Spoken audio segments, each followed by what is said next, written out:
चुंकार अज हमा हीलते दरगुजश्त, हलाल अस्त बुर्दन बशमशीर दस्त। ऑपरेशन सिंदूर पहला मौका नहीं था जब पाकिस्तान को अपने नापाक मंसूबों के कारण मुंह की खानी पड़ी। आज से 60 साल पहले सन 1965 में भी एक महायुद्ध लड़ा गया था जिसमें भारतीय सेना ने पाकिस्तान को घुटने टेकने पर मजबूर कर दिया था। यह शौर्य गाथा उसी महायुद्ध की है जब अप्रैल 1965 में कच्छ और मई 1965 में Kargil. Why the Kutch operation was launched in faraway Kutch when Kashmir is opposite absolutely. It was done because it was on a sideline, and therefore they thought that if India can fight a war even that far away, then there may be, it will give us a better way to find out whether we are prepared for a war or whether we are still preparing for the war, and that is why the Kutch operation was launched. दोनों मोर्चों पर भारतीय सेना के अडिग हौसलों के आगे पाकी सेना को पीछे हटना पड़ा।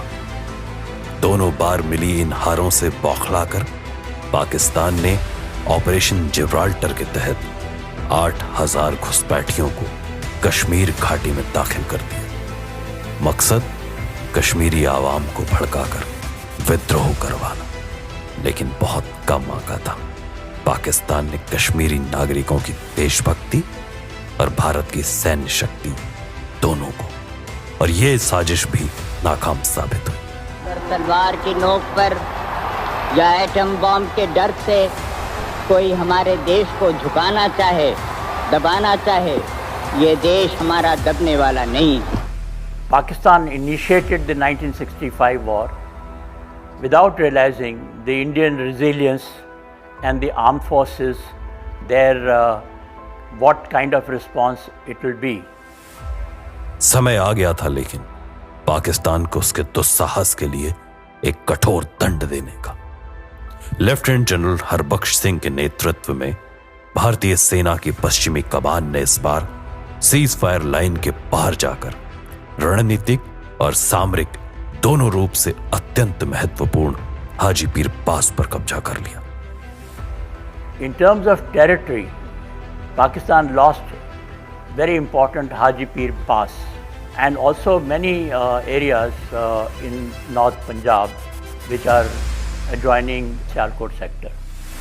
इस पराजय से बौखलाकर पाकिस्तान ने अखनूर की ओर नापाक नजर कर ऑपरेशन ग्रैंड स्लैम लॉन्च कर दिया, लेकिन इस बड़े हमले को भी भारतीय सेना ने नाकाम कर दिया। लेकिन अब भारत ने अंतर्राष्ट्रीय सीमा के पार जाकर शत्रु को धूल चटाने का फैसला कर लिया और लाहौर और सियालकोट तक भारी पलटवार कर पाकिस्तान के सभी चक्रव्यूह ध्वस्त कर दिए गए। बैटल्स ऑफ फिलौरा, उर्की और डोगरई एक एक करके लेफ्टिनेंट कर्नल ए.बी. तारापुरे जैसे महानायकों के साथ मिलकर भारतीय वीरों ने अपने शौर्य और पराक्रम से पाकिस्तान के हर मजबूत गढ़ को नेस्त नाबूद कर दिया। इधर खेमकरण में CQMH अब्दुल हमीद जैसे शूरवीरों ने पंजाब के खेतों में आधुनिक और अजेय माने जाने वाले अमेरिकी पैटर्न टैंकों की कब्रगाह बना डाली। सैकड़ों वर्ग किलोमीटर का इलाका भारत के नियंत्रण में आ चुका था।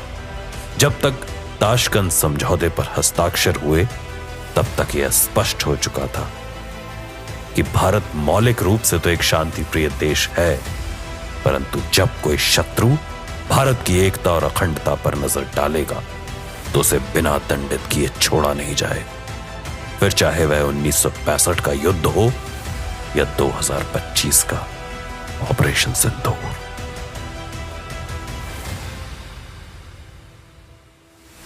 I salute all brave soldiers of Western Command and Indian Army who participated in 1965 war and won us laurels.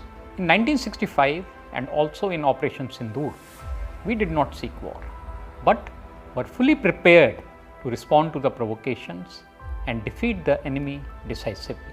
Indian Army and Western Command remain totally committed to safeguard India and the values of our great nation. Jai Hind.